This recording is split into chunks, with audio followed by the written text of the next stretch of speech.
After her mother refused to pay six figures for her lavish wedding, a daughter invites her to a fancy dinner with her fiancé's wealthy parents. She plans to publicly humiliate her, painting her as a jealous and unsupportive mother. What the daughter doesn't know is that her mother is old college friends with the fiancé's parents, and the trap she so carefully set is about to backfire on her spectacularly. Hello, everyone, and thank you for joining us for a new story. Before we begin, please show your support by hitting that like button, subscribing, and clicking the notification bell. And don't forget to tell us in the comments what city or country you're watching from. The argument had been short, brutal, and utterly predictable. My daughter, Claire, had presented me with the budget for her dream wedding as if it were a business proposal, all glossy pages and itemized extravagances. The final number at the bottom of the page was $150,000. I had looked at her, my only child, and told her calmly that while I would be thrilled to contribute a generous sum towards her wedding, I would not be liquidating my retirement portfolio to pay for a one-day party that cost more than my first house. The tantrum that followed was biblical. She had called me cheap, jealous, and unsupportive. She had stormed out of my house, declaring that she would find a way to have her perfect wedding without my paltry help. For 2 weeks, a wall of angry silence stood between us. Then, last Tuesday, she called. Her voice, which had been sharp with fury during our last conversation, was now as sweet as honey. "Mom," she said, "I've been thinking, and I was horrible to you. I'm so sorry. I've just been so stressed." She told me her fiancé, Mark, was eager for our families to connect. "His parents are in town this weekend," she said. "They're dying to meet you.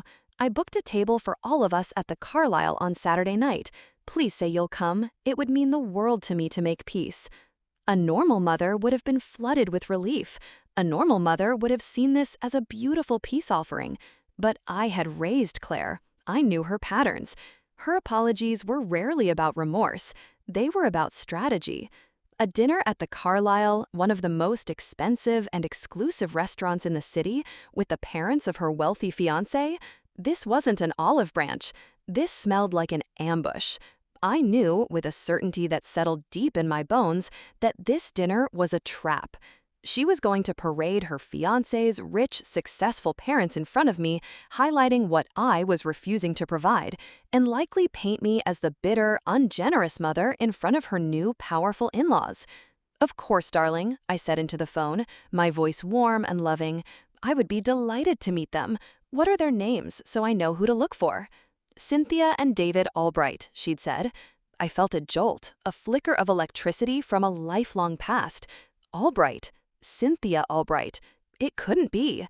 "I can't wait to finally meet them," I'd said, my mind racing. After we hung up, I immediately went to my old college yearbooks. And there she was, Cynthia C.C. Davenport, my old roommate from my sophomore year, the girl I had backpacked through Europe with, the one who had been a bridesmaid at my first wedding. The photo showed her marrying David Albright a year after we graduated. They were the Albrights. A slow, cold smile spread across my face. My daughter, in her clumsy attempt to set a trap, had inadvertently handed me the key to unlock it and turn it back on her. I spent the rest of the week in quiet preparation, a general planning her counteroffensive. I chose my outfit with care, a simple but elegant dress, the one I had worn to the museum gala last year, and the sapphire earrings my late husband had given me. I did not call Cynthia. I did not let on that I knew them. I would let my daughter spring her trap, completely unaware that I was about to walk into a room not as her embarrassing mother, but as a long-lost friend of her future in-laws. Saturday night arrived. I walked into the opulent lobby of the Carlisle, the scent of money and expensive perfume hanging in the air.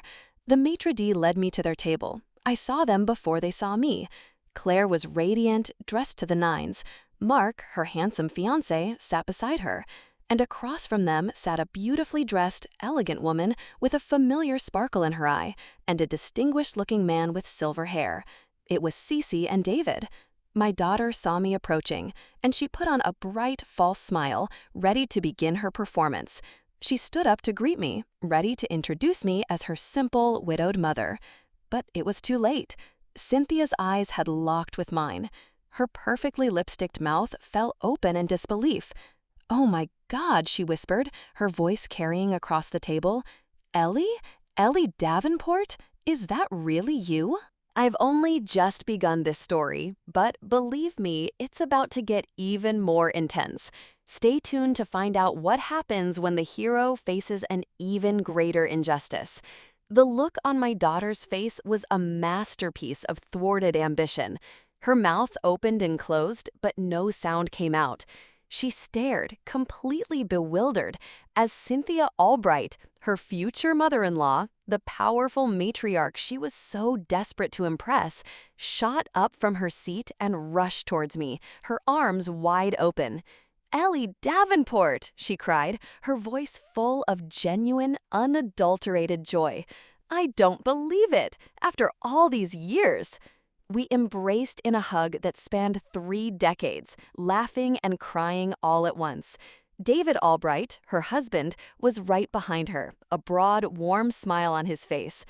"Eleanor," he said, shaking his head in disbelief, "you look exactly the same. What in the world are you doing here?" I gently pulled away from Cynthia, my eyes twinkling with a mischief I hadn't felt in years. "Well, David," I said, my voice smooth as silk, "I'm here to have dinner with my daughter and her lovely fiancé." I gestured towards the table, where Claire and Mark were frozen in a state of suspended animation, looking like 2 statues in a museum of failed conspiracies. "Claire," I said sweetly, "you didn't tell me your fiancé's parents were Sissy and David Albright. We were practically inseparable in college." Cynthia linked her arm through mine. "Inseparable is an understatement. The stories I could tell you about your mother," she said, laughing. "Claire, darling, why didn't you tell us your mother was our long-lost Ellie?" Claire looked as if she had been struck by lightning. Her carefully planned ambush, her public performance designed to paint me as a small, uncultured woman, had just been utterly and completely obliterated. I was not an outsider to be judged. I was an insider, an old and dear friend. She had planned to hold all the social capital at this table, to be the bridge between her fiancé's powerful family and her own simple mother. Instead, she was now the odd one out, a confused child at a reunion of old friends. Her fiancé, Mark, looked just as stunned. He had clearly been a party to the plan, and now he was watching it unravel in real time. The rest of the dinner was a masterclass in social awkwardness.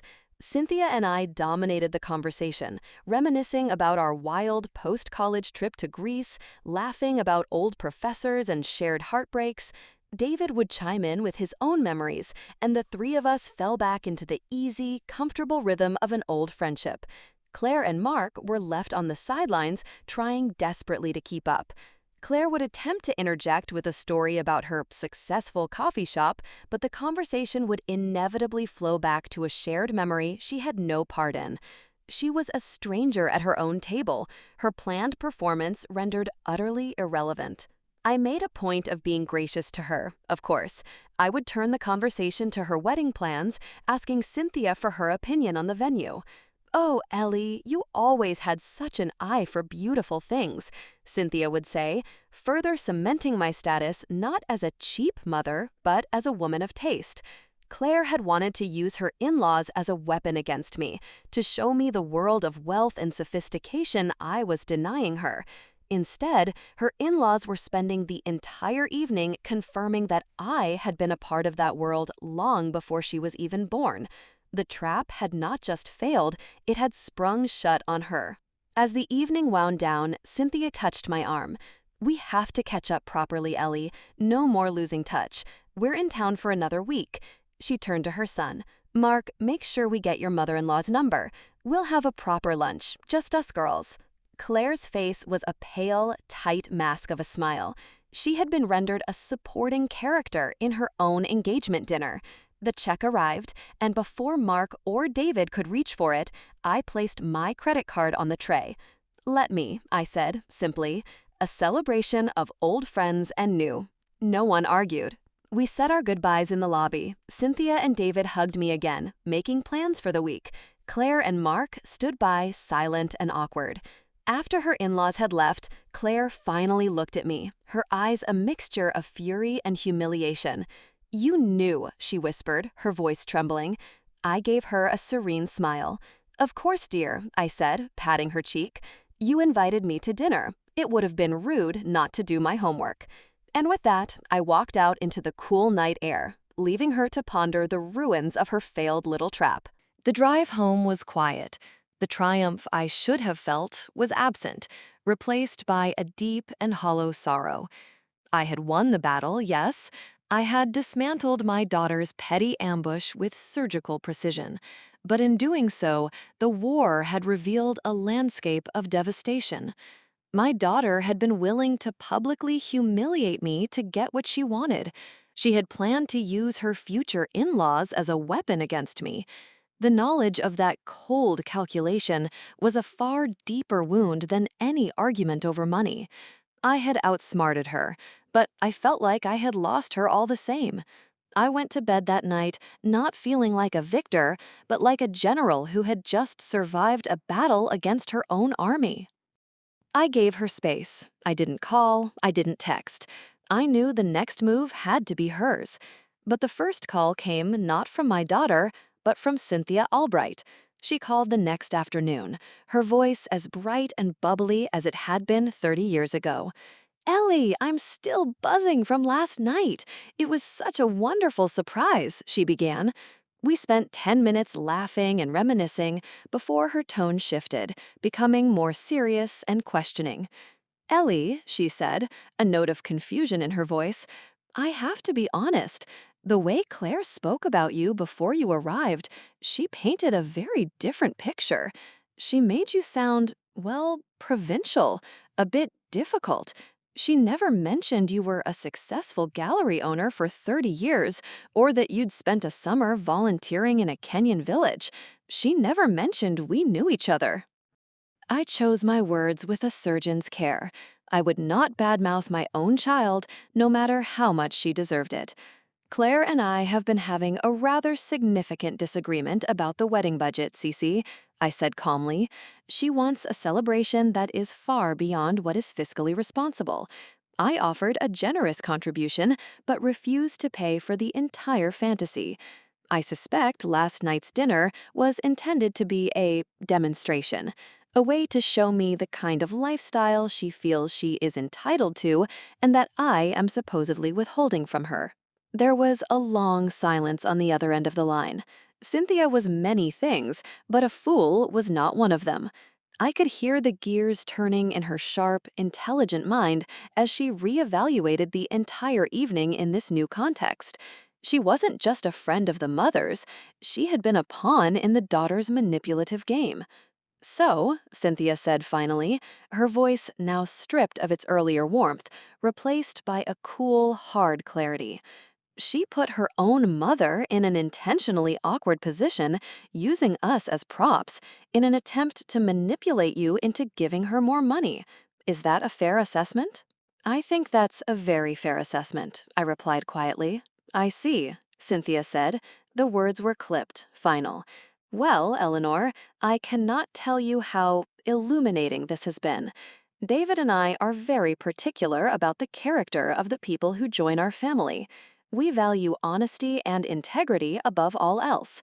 Deception, especially towards one's own mother, is not a quality we admire." She paused, and her next words sent a chill down my spine. "It seems my son, Mark, has a great deal to reconsider.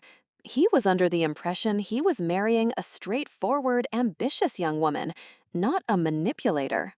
"Cynthia, I started, a sudden protective instinct for my foolish daughter rising up in me, but she cut me off. "No, Ellie, thank you. You've done us a great service." Her voice was firm, the voice of a matriarch protecting her own family. "I need to go. I have a very important conversation to have with my son." The call ended. I sat there, phone in hand, staring out the window. My daughter had set a trap to secure a lavish wedding and a wealthy future.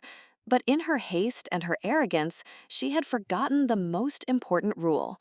A trap, once sprung, is no longer under the control of the trapper.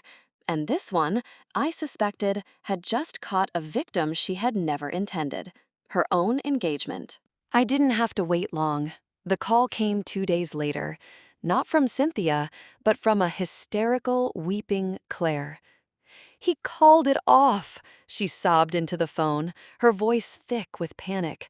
"Mark called off the wedding. He's gone. His parents are flying home tomorrow." She was barely coherent, a storm of tears and panicked accusations. "What did you say to her, Mom? What did you do? You ruined my life." I listened calmly to her tirade, my heart aching, not for her lost fiancé, but for the profound and utter blindness of my own daughter. When her frantic energy had finally dissolved into ragged, exhausted sobs, I spoke.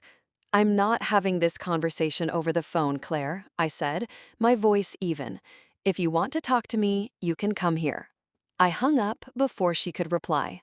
She was on my doorstep within the hour. The sight of her was jarring.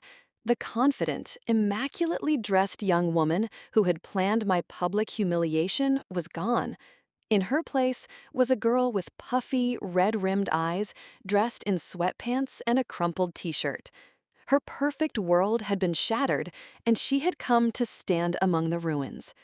She pushed past me into the living room, a whirlwind of grief and fury.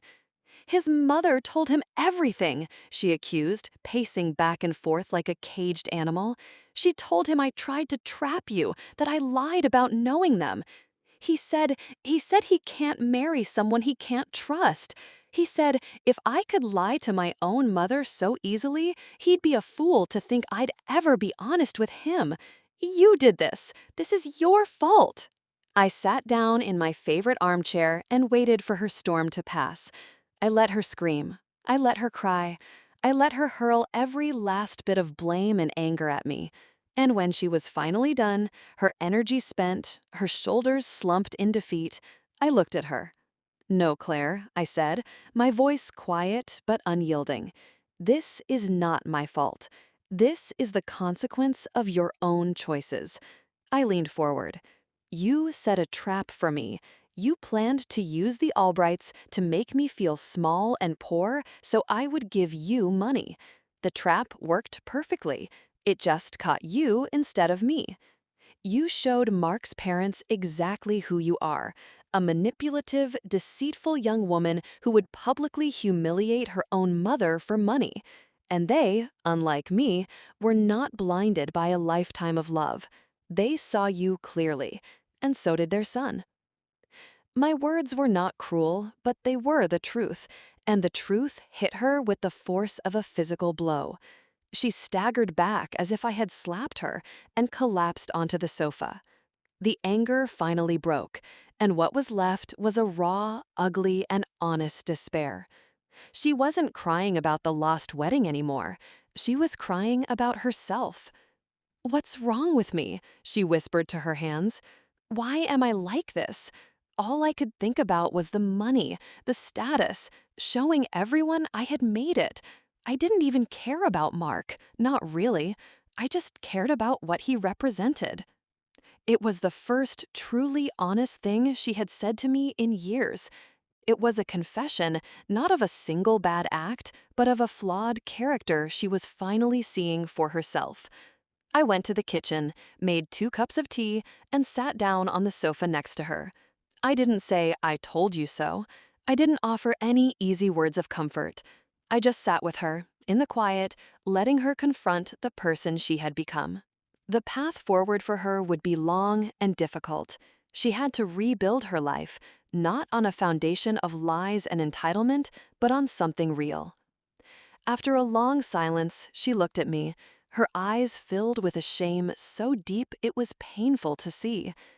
"I'm sorry, Mom," she said, her voice barely a whisper. "Not for the wedding, for being a bad daughter." I reached out and took her hand. It felt small and fragile in my own. "I know," I said softly. The wedding was gone. The wealthy fiancé was gone. All the glossy, perfect plans she had made were in ashes. All that was left was my heartbroken daughter, sitting in my living room. And for the first time in a very long time, that felt like a start. We are on the verge of the climax. What happens now will turn everything upside down. You simply cannot miss the resolution of this story. The year that followed was one of quiet, painstaking reconstruction, not of a wedding, but of a person. My daughter, Claire, for the first time in her life, was truly on her own. The lavish life she had planned was gone. Her wealthy fiancé was a bad memory.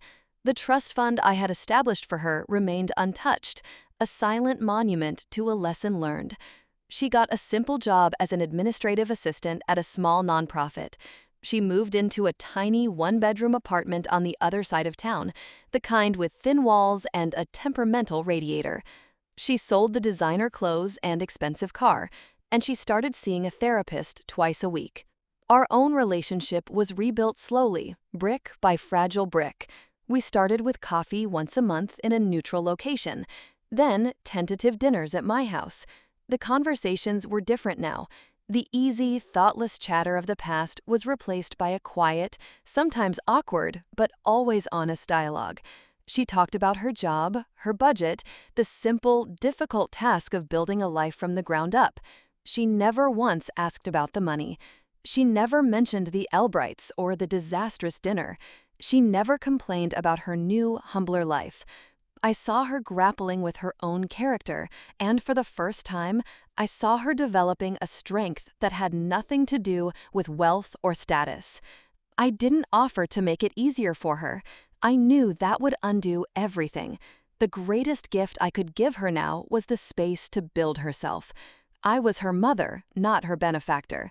I would offer love, support, and a home-cooked meal, but I would not offer a single dollar more than the occasional just because 20 to help with her groceries. The lesson had to stick. She had to learn that her value and my love were not transactional. She had to learn to stand on her own 2 feet, not on a foundation of my money. The true turning point came on a rainy Sunday afternoon, almost exactly a year after the infamous dinner. We were in my kitchen baking an apple pie together, just as we had when she was a little girl. Flour dusted both our aprons. The air was warm and smelled of cinnamon. It was a simple, perfect moment of domestic peace. Claire was quiet for a long time, her hands busy peeling apples. Finally, she looked at me, her eyes clear and steady. "You know," she said softly, "for the longest time, I thought you were the one who ruined my life." I stopped what I was doing and just listened. "I was so angry at you," she continued, her voice thick with emotion, "for embarrassing me, for taking it all away. But I was wrong. You didn't ruin my life, Mom. You saved it." She put down the peeler and took my hands in hers. I was a monster, a spoiled, entitled, hollow person. I was so busy trying to build a perfect life on the outside that I never built anything real on the inside. That dinner wasn't a trap for you.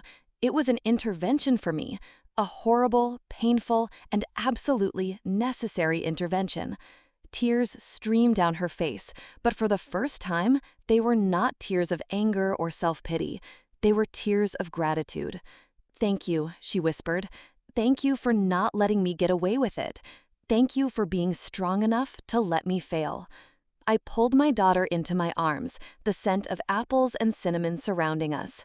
The ache in my heart, the one I had carried for a year, finally dissolved. The extravagant wedding, the wealthy fiancé, the million-dollar business, they were all gone. And what was left was this: my daughter, a better, stronger, more honest version of her. A woman I was more proud of than I had ever been. Our relationship wasn't perfect, but it was real. And in that quiet kitchen, I knew we had finally found something worth more than any amount of money. We had found our way back to each other.